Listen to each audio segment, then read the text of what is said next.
Donc voilà, nous nous retrouvons de nouveau, nous poursuivons notre analyse des prémices de la charte de l'environnement pour analyser les 3 dernières prémices. Je pense que c'est ce que va nous présenter désormais Christian. Alors la 5e prémisse dit ceci. Le peuple français, considérant que la diversité biologique, l'épanouissement de la personne et le progrès des sociétés humaines sont affectés par certains modes de consommation ou de production et par l'exploitation excessive des ressources naturelles. Alors, l'objet de cette prémisse, c'est de pointer les principaux dysfonctionnements actuels de la vie sur Terre et d'identifier leurs causes. Alors, on verra, on note tout de suite le caractère incroyablement ambitieux de cette entreprise. Alors, il y a 3 dysfonctionnements principaux qui sont pointés. C'est la diversité biologique, c'est-à-dire l'affaissement de la diversité biologique, l'épanouissement de la personne, c'est-à-dire le fait qu'il y a des freins à l'épanouissement de la personne, et le progrès des sociétés, c'est-à-dire qu'il y a des forces contraires, semble-t-il, qui s'exerceraient par rapport au progrès des sociétés. Donc il y a 3 périls qui sont mis en avant, c'est la chute de la diversité biologique, le désépanouissement de la personne, et puis en fait la régression des sociétés.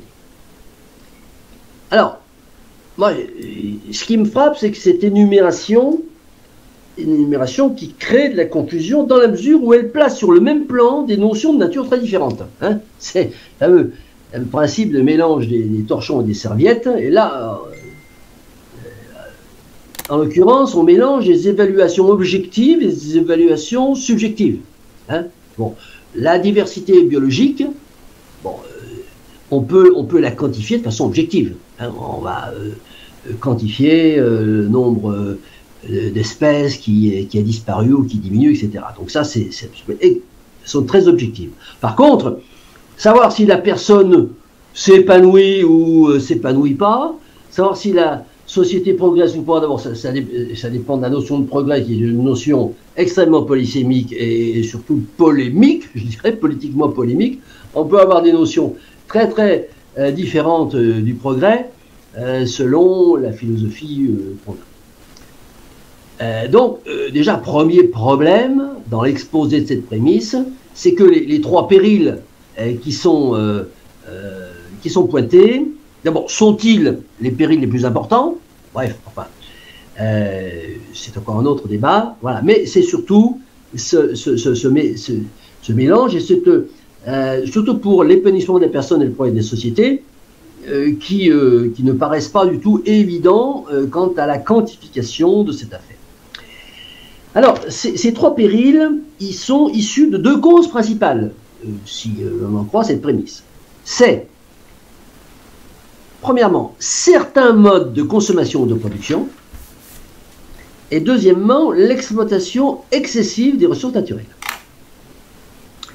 Alors, certains modes, on notera l'adjectif certain qui est l'adjectif le plus imprécis qu'on puisse trouver. Certains modes, lesquels? C'est le plus incertain, si j'ose. Le plus incertain. Alors, certains modes de consommation, on a envie de dire, mais dites-nous lesquels? Alors, ils ne le disent pas, ne les donnent pas. Bon, alors, on peut imaginer que on a brossé, disons, une idée générale, un concept, un principe, puis que ensuite, dans les règles coercitives qui vont suivre, c'est-à-dire les articles proprement dits de la charte, on va nous définir qu'est-ce que c'est que ces modes de consommation. Eh bien, pas du tout. Ils ne sont pas définis ni au niveau de l'exposé des principes, des prémices, ni par la suite dans les articles. Bon, donc, très clairement, il y a un point de pénalité pour imprécision. Alors, on a déjà suffisamment indiqué que lorsque dans des textes constitutionnels, et à plus forte raison dans des textes de loi ordinaires, on a de l'imprécision, c'est pour ouvrir à l'arbitraire. Hein? Il faut bien comprendre ça, que nous, ici, quand on dit imprécision, on dit porte ouverte à l'arbitraire. Alors, deuxième cause, exploitation excessive des ressources naturelles. Alors, pareil, quelles ressources naturelles? Lesquelles? Alors, tout d'abord, on ne demande pas forcément une énumération, si c'est le bois, le fer, le charbon, les courgettes. Bon, est-ce que ce sont des ressources finies ou renouvelables? Alors, on pourrait supposer finalement toutes les ressources naturelles, puisque aussi bien dans la première cause, certains modes de consommation, bon, on ne sait pas du tout lesquels, là on nous dit les ressources naturelles.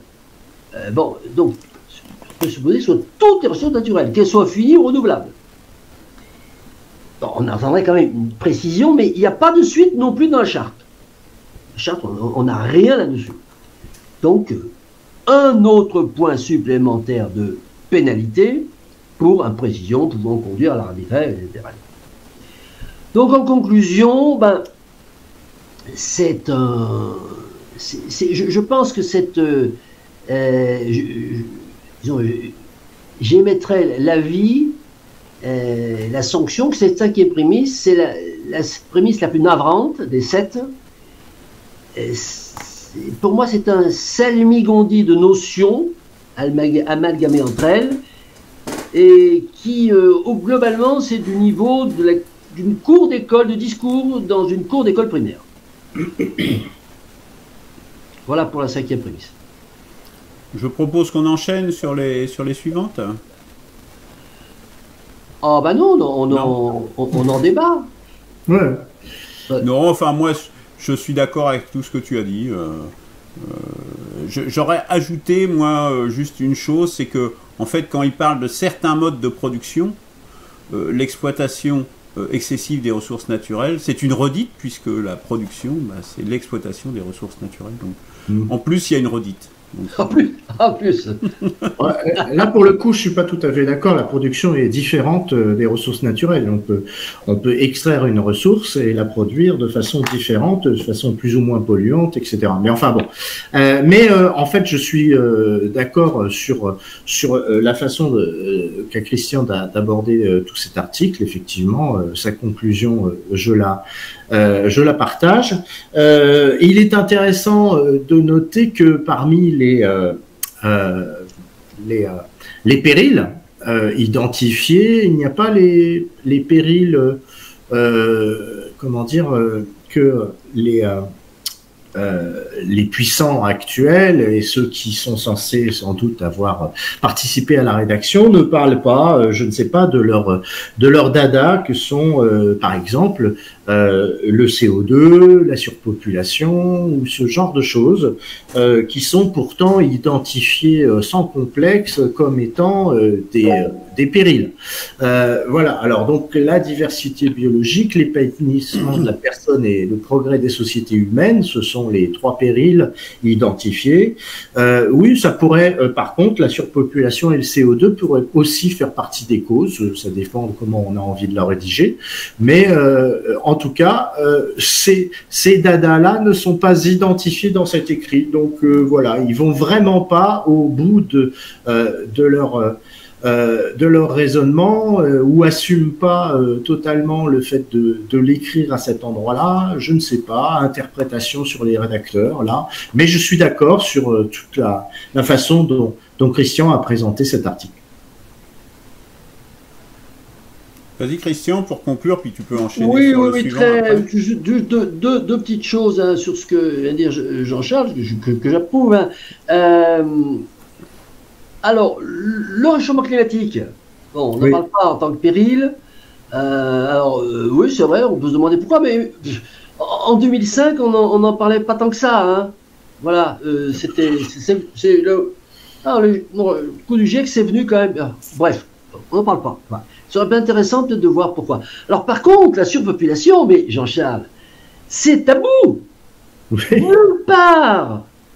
Nulle part. C'est le truc, si politiquement, si tu veux être descendu en flamme et mis à l'index, tu parles de la surpopulation. C'est même au niveau journalistique. Alors là, on pourrait parler au niveau des médias, de la façon dont on ne parle pas. Je dirais, ça fait partie des omertas. Voilà, donc c'est tout à fait compréhensible. Voilà. Actuellement, beaucoup de gens, en particulier donc au World Economic Forum et dans beaucoup de scénarios hollywoodiens, etc. Non, je suis désolé, la surpopulation est devenue un sujet puisque on parle de réduire la population d'une façon ou d'une autre, à coup de pandémie dirigée ou à coup de... Enfin voilà, en ce moment, au contraire, mais c'est tout à fait récent, on est d'accord, mais la surpopulation est devenue, hélas, un sujet polémique, politique actuellement, mais de façon assez récente, hein, depuis quelques, 2-3 ans. Je propose qu'on en parle dans un autre cadre. Allez, enchaîne Christian, comme ça on termine ces trois derniers... on va avancer, c'est bien. Hein. La sixième prémisse.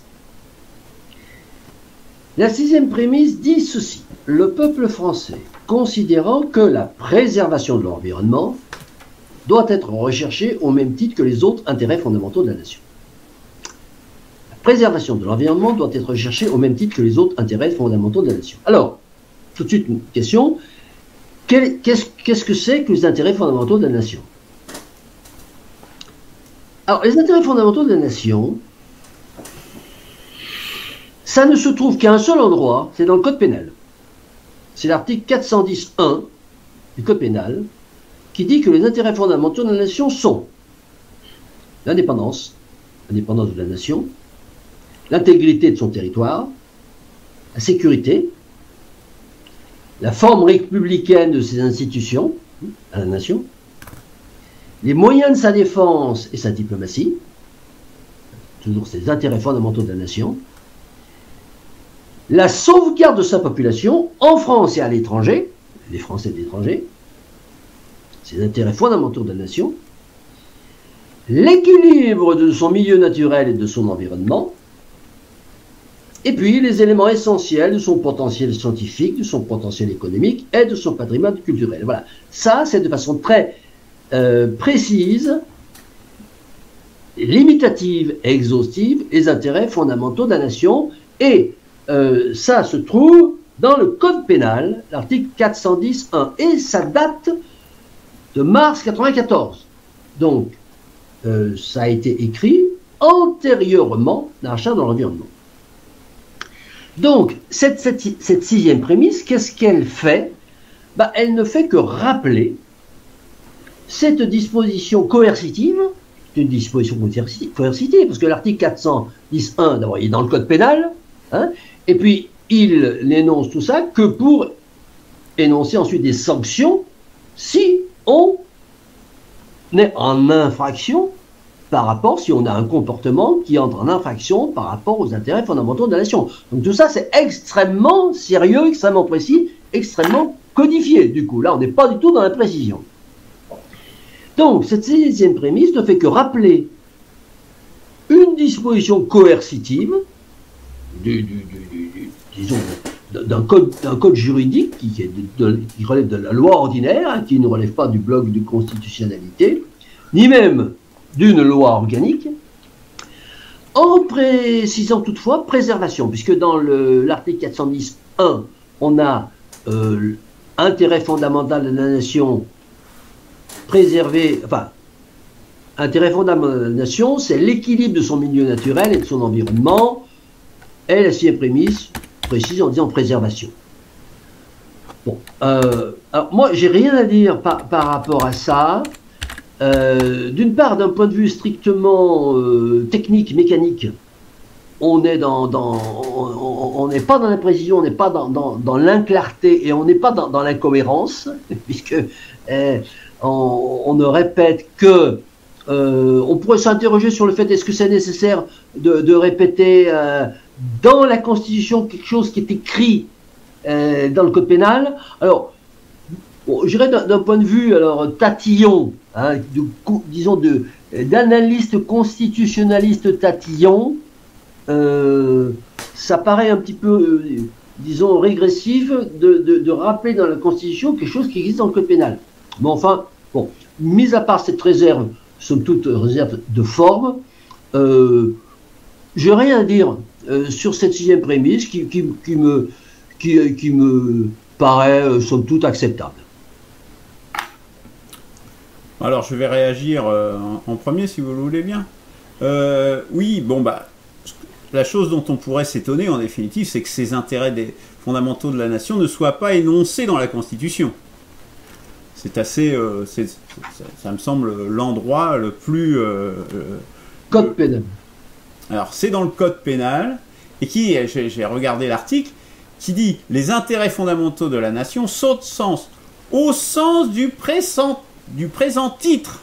C'est-à-dire que il limite en plus ses intérêts à juste donc le titre qui est sur les crimes et les délits contre la nation, l'État et la paix publique.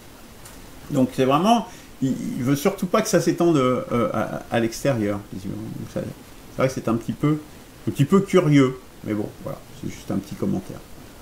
Jean-Charles, est-ce que tu as quelque chose à ajouter ? Oui, moi je voulais aussi commenter le positionnement de cet article qui fait en fait, à la suite de ce que tu viens de dire, Luc, remonter dans le bloc constitutionnel, puisqu'on rappelle que la charte de l'environnement est adjointe au bloc constitutionnel, fait remonter une disposition qui n'est pas remontée dans la Constitution, une disposition du Code pénal.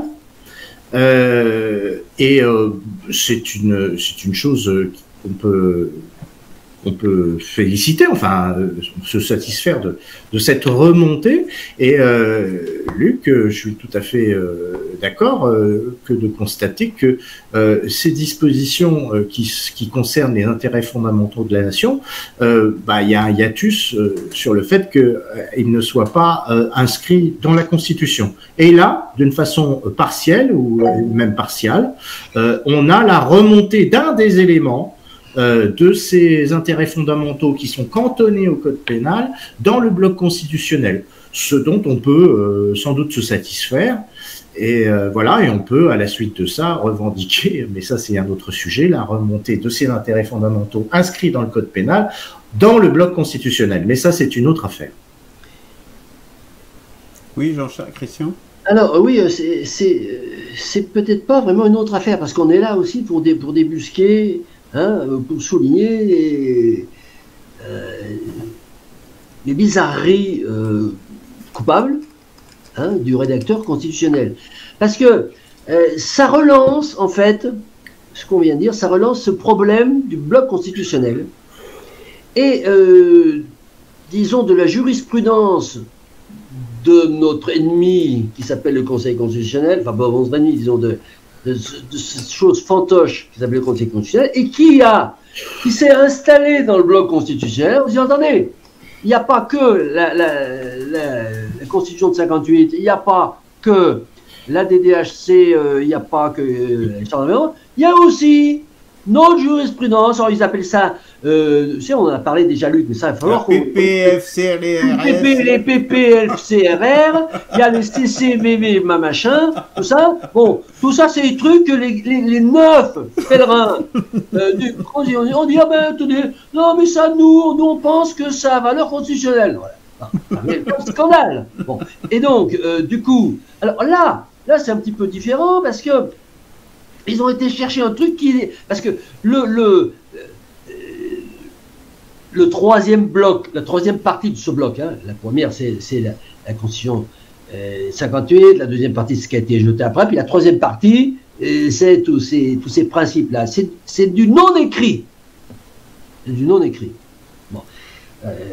La valeur constitutionnelle est du non-écrit. C'est le droit anglais qui s'invite en France. Bon. Et donc, on est dans le bloc constitutionnel, on est carrément dans le truc écrit, dans la Constitution, et on va chercher quelque chose qui est dans le Code pénal.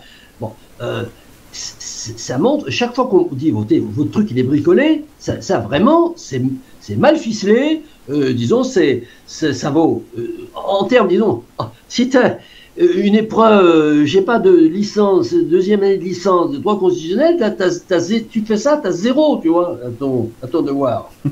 C'est clair. Et ce qui est assez amusant quand même dans la rédaction, c'est que la préservation de l'environnement doit être recherchée.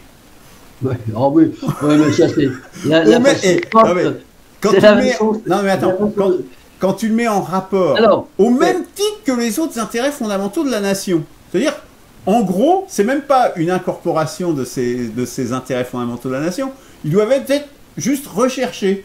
Ils doivent pas être préservés, garantis. Enfin, tu vois, c'est normalement les intérêts et fondamentaux de la pénalisé, nation. oh attention, C'est vachement important, quoi. Pénalisé. Et justement, on le trouve dans le code pénal, c'est quand même pas pour rien. C'est justement que c'est très coercitif. Bon, là, ils doivent être juste recherchés. Honnêtement, je pense que les rédacteurs, Non, mais c'est pas leur faire injure que de dire qu'ils avaient aucune idée qu'il y avait ces intérêts fondamentaux de la nation inscrits quelque part dans le corpus législatif. Ah oui, oui, je pense. Ah oui. Excellent. Je pense qu'on peut leur faire ce procès. Attention, pour le coup. Tu enchaînes sur le dernier, Christian? Bon, non, parce que là, je me suis arrêté là pour l'instant. Là. Non, ça en fait 3 d'un coup, là. D'accord. Ok. Donc, on en reste là pour aujourd'hui. Nous aurons donc une cinquième émission pour le dernier prémisse. Merci, messieurs. Au revoir. Ça va.